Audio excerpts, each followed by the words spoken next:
them. It has to. Oscar has no one else but me. Their marriage, a leap of faith, a road best not taken. But she's taking it anyway. Any idea how many times you've made this trip? Well, I've been coming down this road for 20 years, twice a week, so roughly over 4,000 times. That's true dedication, devotion, and she always knows where he is at night. It's because he lives here. Death Row, Florida State Prison. Rosalie's beloved husband is a convicted serial killer, awaiting execution for the last 18 years. For him, orange is the old black. Oscar Ray Boland, the vicious murderer, convicted killer on death row. Oscar, what do you have to say today? The one-time Florida truck driver found guilty of the brutal 1986 murders of 3 young women. You are sentenced to death. He is the evil in this world. He's a judge from hell. He's a Nazi. He is a cold-blooded killer. People look at you as kind of a crazy woman to be married to a man who's on death row. She believes her husband is innocent, and she says she can prove it. I've been waiting for this for 20 years. A notorious story that began decades ago, but it's about to reignite the FBI crime lab as a target. Were you for a second worried, doubtful about whether he was innocent? Never, not for a second. Tonight, one woman, her 4 daughters, the death row stepfather, one of them finally meets. I've heard a lot about you. I imagine you have. 3 grieving families, and the story that just keeps getting bigger and more bizarre. This picture changed the course of my life in a split second. You say you're trying to free an innocent man, but some people would say you're trying to free a killer. I want him dead. And if I could kill him myself, I would. And that's the key question for you right here tonight. Is she trying to free an innocent man or a killer? Good evening, everyone. Elizabeth has the night off, and it was that notorious story first seen here back in 1996. It's about to make headlines all over again, with 2 new hearings now coming. Explosive accusations against the FBI crime lab that helped put her husband away. But does she now have the evidence to free him, or is this just evidence of love? Once again, Deborah Roberts.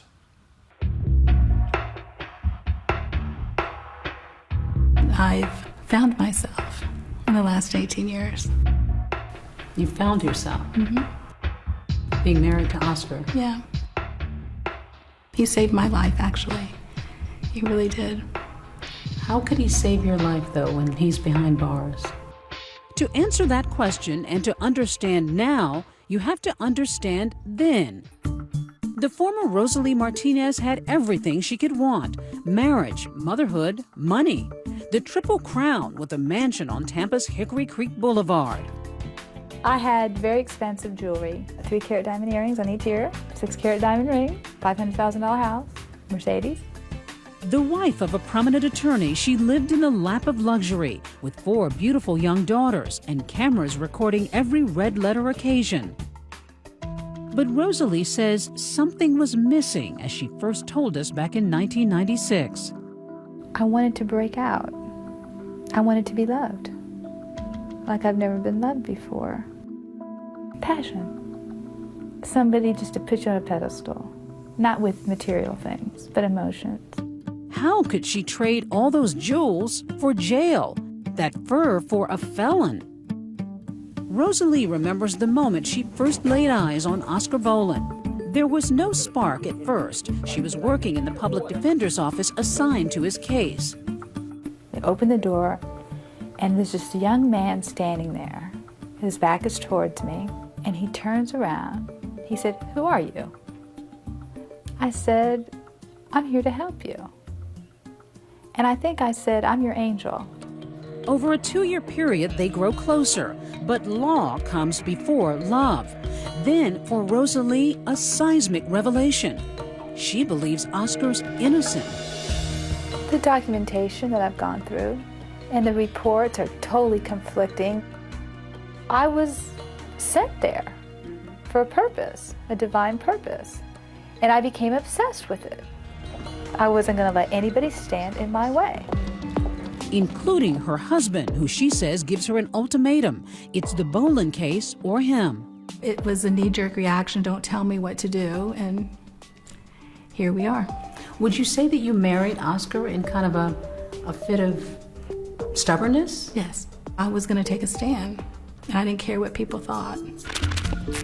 And that stand, marrying her client, is a jaw-dropping move, done almost solely to draw attention to Oscar's case.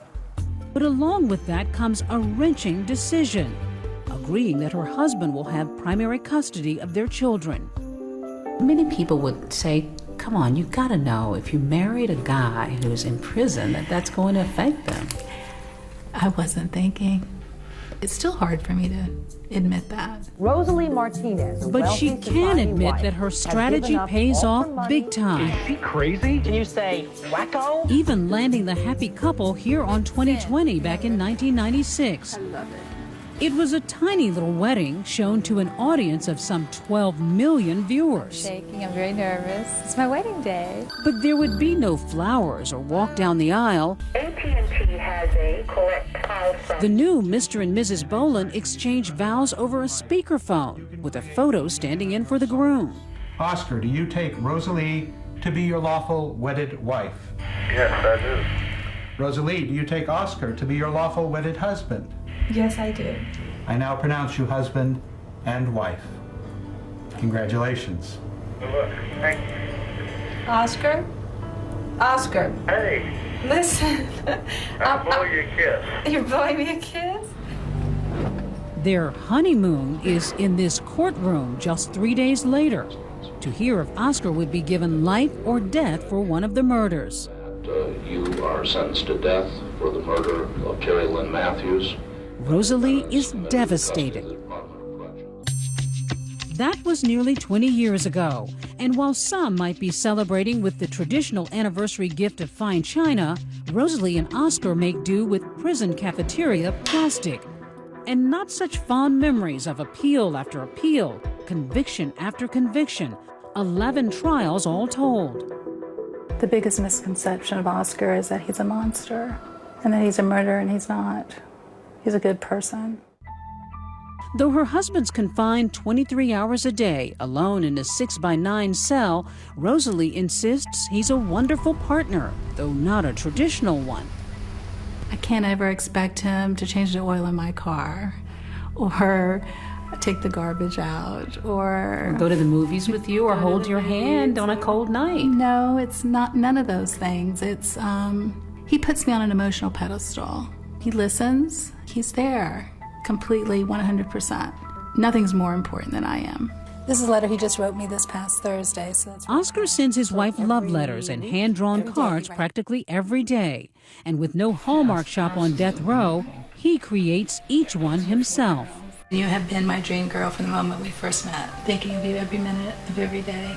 And what do you make of it when you get these? They're just so special. They're priceless. There's nothing, I wouldn't want anything else. Not a diamond, not a car, not a fur coat. And you keep them all? I do. I couldn't bear to throw any of them away. I think the art of lovemaking is probably in these cards and letters. Lovemaking, a delicate subject in this relationship. People will ask, do you have conjugal visits? Have you consummated your relationship? I find it very interesting why people would be interested in my sex life. It's no one's business, and, you know, that's not part of our relationship. Does it matter to you? No, not anymore. No. What does matter most, she says, is proving her husband's innocence. A licensed private investigator and mitigation specialist herself, Rosalie is leaving no stone unturned. I just want people to listen, that there are innocent people who are wrongfully convicted. It happens. And she shows us an explosive report slamming a top FBI agent that could lead her husband to a new trial. When we come back, a closer look at crime scene photos. This picture changed the course of my life in a split second. What she's hoping will get him out, and what the families of his 3 young victims are hoping will keep him in for death by lethal injection. 30 years is long enough for this insect, this subhuman, to be alive. Stay with us. We continue with 2020's Evidence of Love. Here now, Deborah Roberts. Tampa, Florida, a city of crisscrossing waterways and highways. Today, a buzzing metropolis. But in 1986, this Gulf Coast city is a sleepy destination for retirees. It's in this slower, more quaint Tampa that Natalie Blanche Holly is growing up. And you can see Blanche here and me here. Anita Holly, Blanche's older half-sister. Give me a sense of Blanche's personality. Outgoing? She was quite gregarious. She was happy. Somebody you'd want to talk to. She was so beautiful. Wow. Was the key heartbreaking word.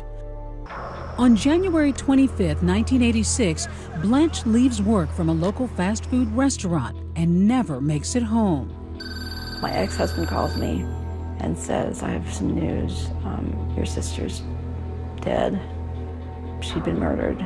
Natalie Blanche Holly had been stabbed about 12 times in her upper torso, and her body had been dumped about 12 to 15 miles from where her car was found. A stunning crime, but residents of Tampa barely noticed. That same day, a bigger story pushes Blanche Holly right off the front page. It is the worst disaster in the history of the American space program. The Space Shuttle Challenger is destroyed. All 7 astronauts on board are killed. 11 months pass and the Holly case runs cold. Then, on December 5th, a second dead woman found north of Tampa. 26-year-old Terry Lynn Matthews, a bank clerk who never made it home either. Right over here is where Terry's body was dumped, right here on the embankment. Detective Gary Kling of the Pasco County Sheriff's Office. She was wrapped in a hospital sheet. We noticed that she had several stab wounds in the chest area. She also had blunt trauma, basically wounds to her head, which was caused by a heavy object. Terry Lynn was last seen here on a post office security camera, picking up her mail after work. Her car door was open, lights were on, and she had mail that she had retrieved from her post office box scattered on the ground. It's a mystery, but police have barely put up the crime scene tape when there's a third grim discovery. There was another young lady discovered in Hillsborough County on the same day, Stephanie Collins. The 17-year-old high schooler was reported missing when she never made it to church choir practice. A month later, Stephanie's body is found, a half-hour's drive from where Terry Lynn Matthews was discovered. When Terry Matthews' body was found and subsequently Stephanie Collins on the same day, it was extremely shocking for our communities. It left a lot of people alarmed, a lot of people called in, frightened. Blanche Holly, Terry Matthews, and Stephanie Collins, 3 young women abducted, beaten, and dumped, all within a 20-mile radius. Could the murders be linked? Police have no way of knowing, and the investigation stalls. Even a reward for information goes unclaimed. What is it like for the family, all of these months and nothing? You try to tuck the pain away and deal with it a little bit at a time because it's paralyzing. Then, after 4 painful years, a break. A Crime Stoppers tipster puts detectives in touch with Cheryl Jo Kobe, who has an incredible story about her ex-husband. His name, Oscar Ray Bolin. Cheryl Kobe admitted being at home one evening when Mr. Bolin walked in and threw a purse down in front of her, and the fact that then she saw a driver's license of a female that was in the purse. He told her that he had just killed the girl. That was the Natalie Blanche Holly homicide. Then an even bigger shocker. Cheryl Kobe also reveals she was with Oscar the night Stephanie Collins went missing. This time saying it wasn't just a purse she saw, but a person. Cheryl Kobe went with Mr. Bolin to an area in northern Hillsborough County off Morris Bridge Road and actually observed him dump the body of Stephanie Ann Collins out of the truck on the roadside. But what about the third murdered woman, Terry Lynn Matthews? Police reach out to other Bolin family members, including Oscar's half-brother, Philip. When we met with Philip Bolin, he told us of the night of Terry's murder. When he walked out to where Oscar was, he saw a body wrapped in a sheet, and at that point, Oscar Bolin struck her several times in the head. The noose now tightening around one person, but it's fibers found at all three crime scenes that ultimately tie Oscar Bolin to all three victims. We actually took evidence that were recovered at the crime scene, different samples, and we sent those to the FBI laboratory in Washington, D.C. And that's where the FBI laboratory was able to link forensically those cases. We've got a hair match from his head to the Stephanie Collins case that matches his head hair. The FBI laboratory also found wool fiber that connected the Terry Lynn Matthews case, the Stephanie Collins case, and the Natalie Blanche Holland homicide case also, all three cases. Finally, police believe they found their killer, a serial killer. There is no way Oscar Ray Bolin is innocent. We've got overwhelming evidence. We've got him linked forensically with these homicide cases. Oscar Bolin works as a trucker, but when police go to arrest him, he wasn't traveling the open road. They find him here in Ohio's Lebanon prison, serving 25 to 75 years for kidnapping and rape. Bolin is arrested and brought to Tampa. By the time he stands trial years later, he says he can't remember where he was the nights of the three murders. This defendant, Oscar Ray Bolin, caused the death of Terry Lynn Matthews. There is no tie, there is no connection to Oscar Ray Bolin to this offense. The defense goes on the attack, saying the evidence is circumstantial, witnesses lied, and that the state is setting Oscar up. The prosecution will never admit what they did. I am innocent of the murder of Terry Lynn Matthews. I have maintained my innocence all along. I don't feel you were fair and impartial at all.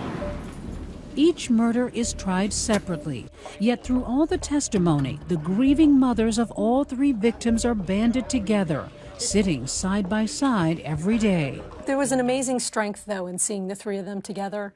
I can't imagine how it would have been if they'd been alone. They were sisters in pain. They were right there for each other. Sisters in pain. All the time. Sisters in pain. And they learned to love each other and respect each other. They supported each other. After countless days of testimony, multiple trials, and hearings, Oscar's fate is sealed. Advise and recommend to the court that it impose the death penalty upon Oscar Ray Bolin, Jr. 3 death sentences for Oscar Ray Bolin. Rosalie distraught, the victims' families elated. I believe there was one death penalty that came back in like less than 10 minutes, less time than you would think it would take to make the vote and press the button for the bailiff. What went through your mind when you heard him say death? It was relief, you know. I felt that he got what he deserved, and it's a great sense of relief. But that relief is short-lived.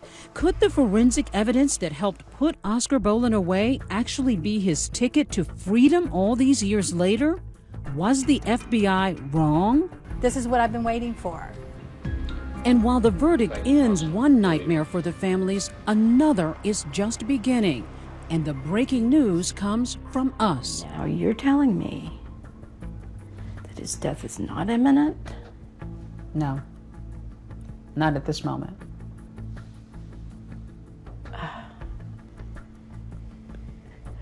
What is wrong? Stay with us. 2020's evidence of love continues. We're back with Deborah Roberts.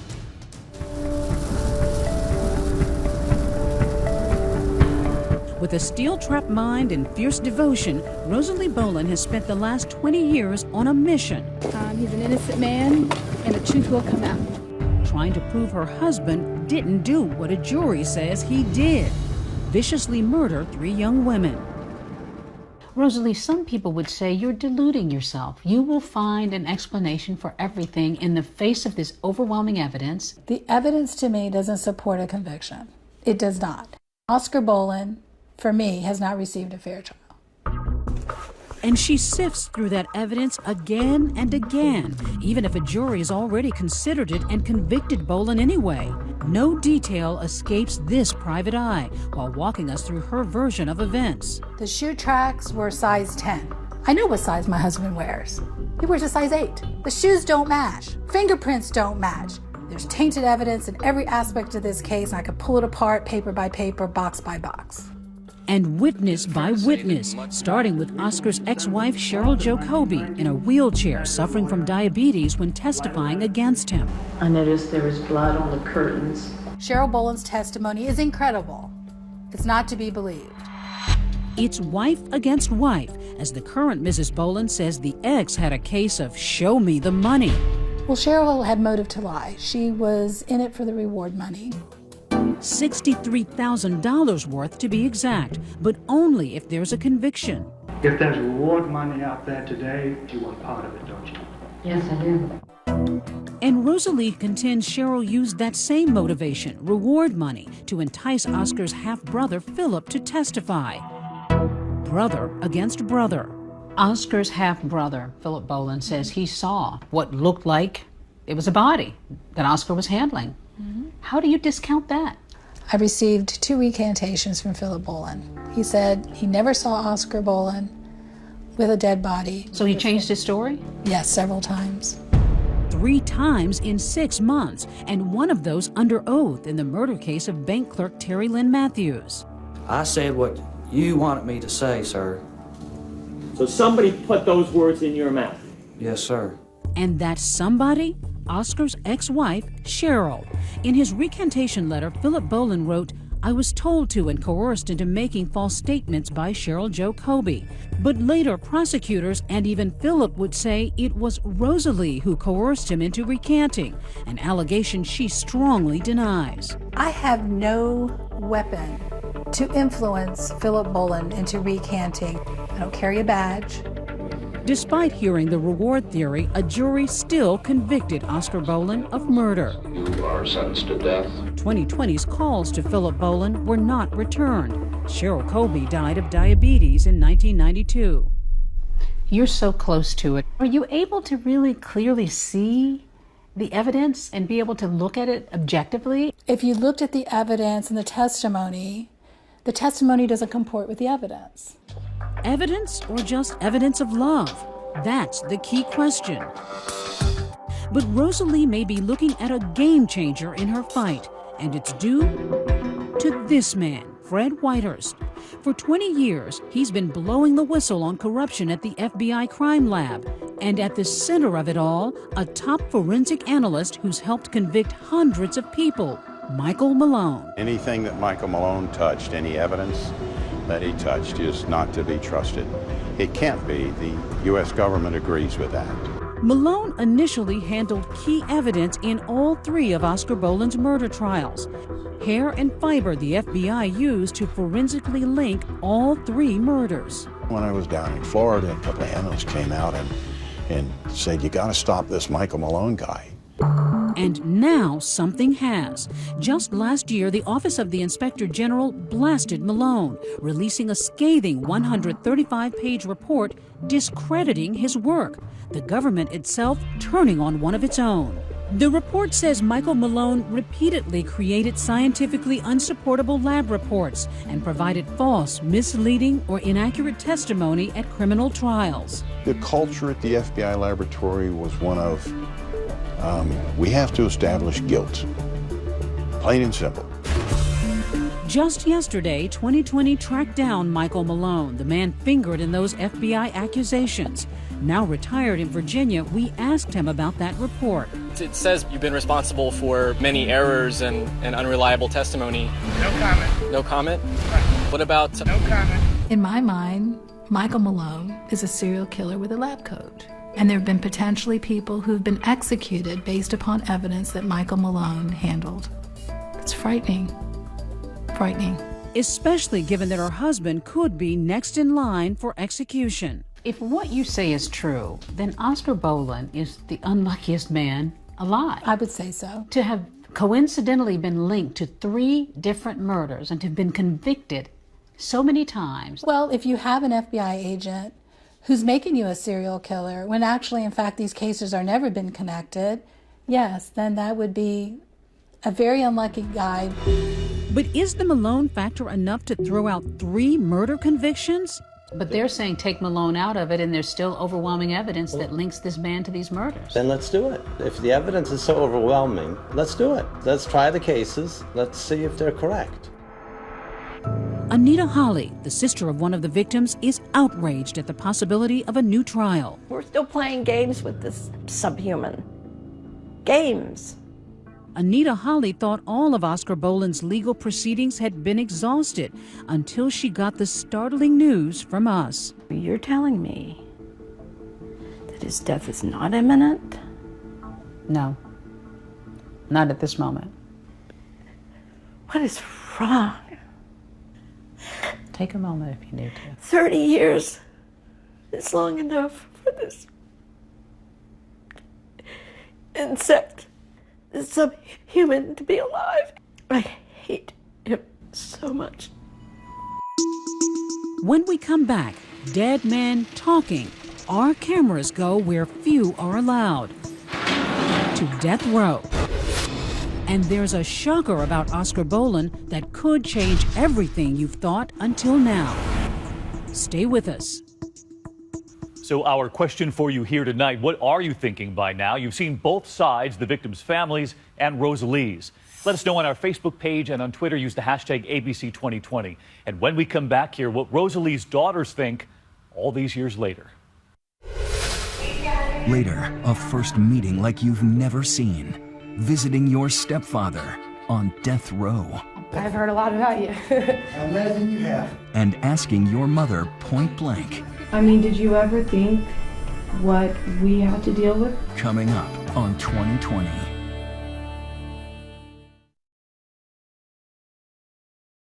"2020 continues with evidence of love. Once again, here's Deborah Roberts.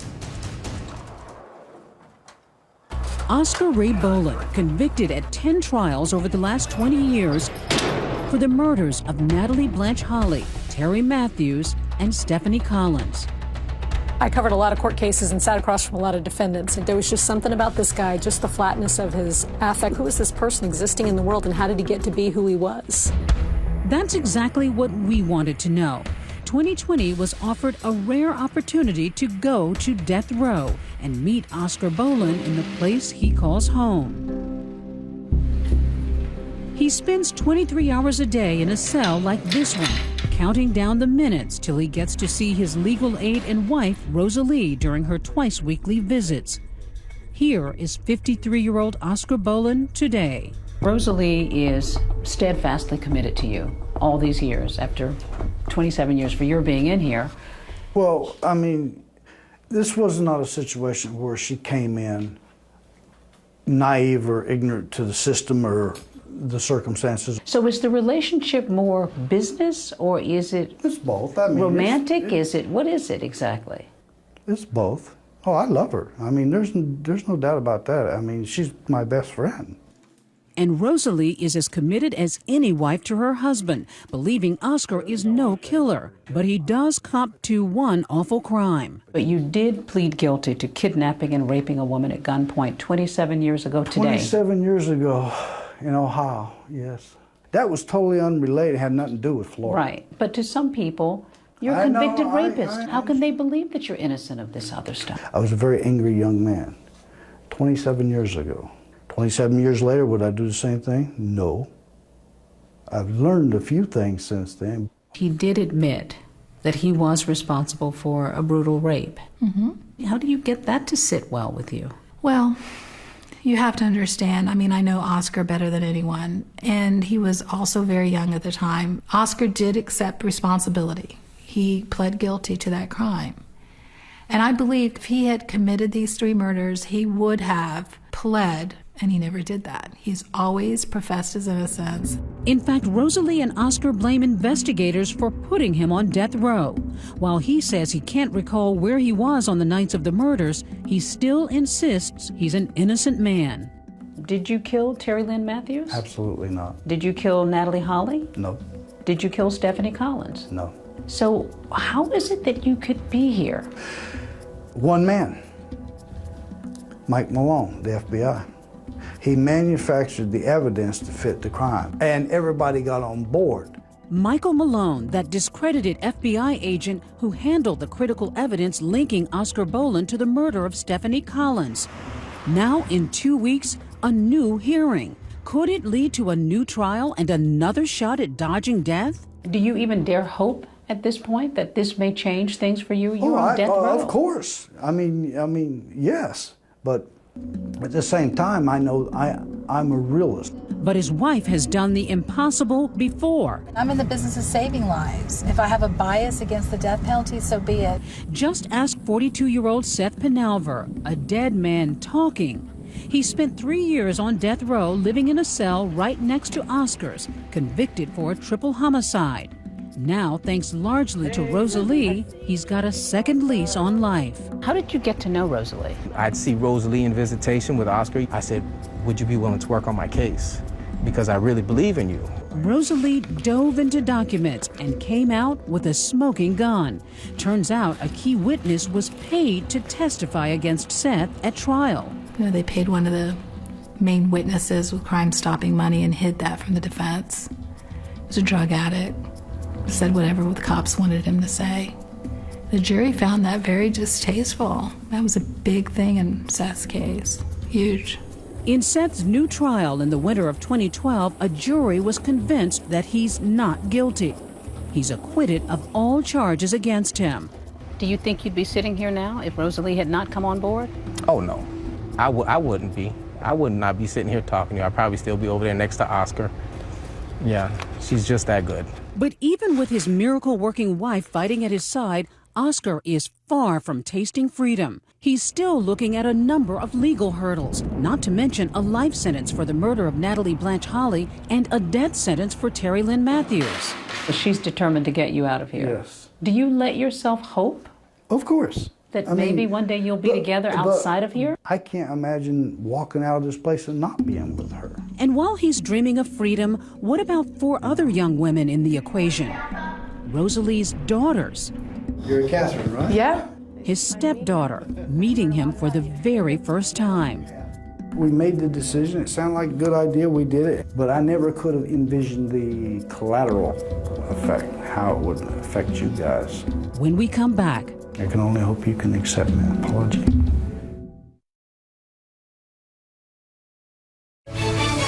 Now back to 2020 and Deborah Roberts with Evidence of Love. there's collateral damage in every divorce. But Rosalie Boland's 4 daughters are different than most, with a mother in the spotlight and a stepfather on death row. Were you worried or concerned at all about making that decision and how it would affect your daughters?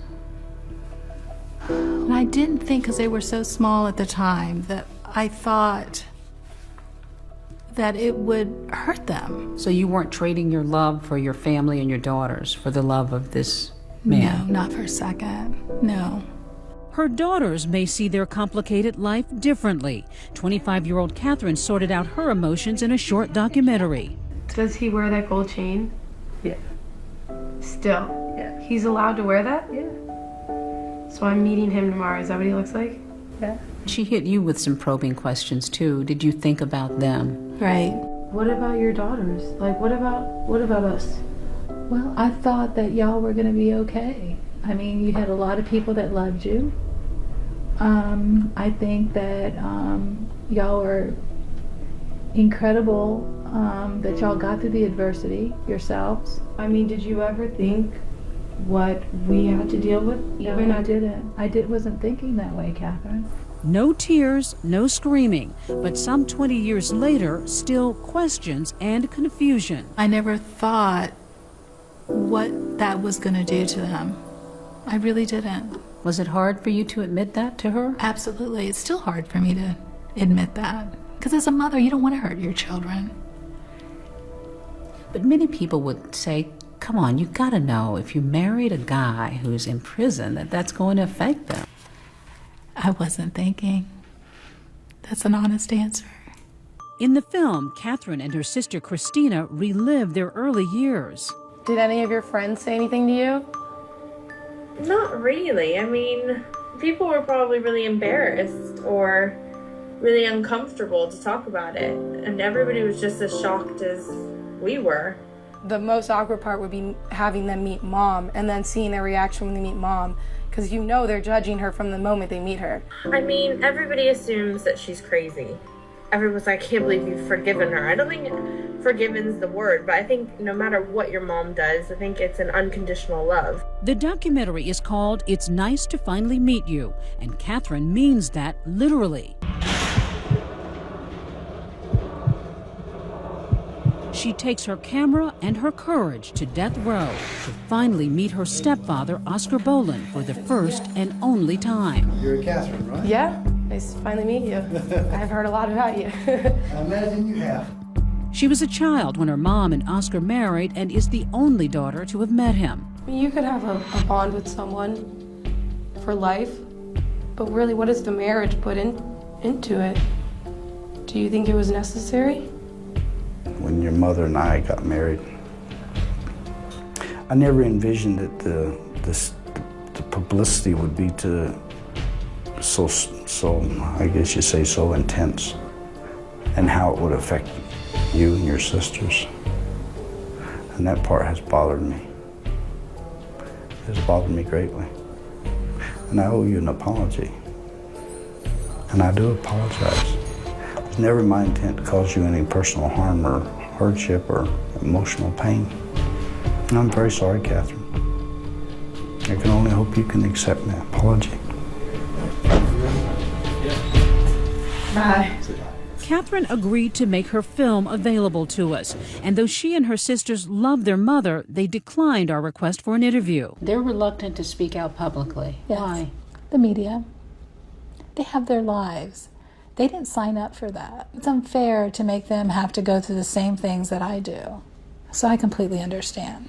Oscar Ray Boland. The two will come out. The media attention surrounding Oscar and Rosalie will no doubt stir up again in the coming weeks, with two important new hearings about the FBI scandal and the game-changing question: with the Michael Malone revelations, are new trials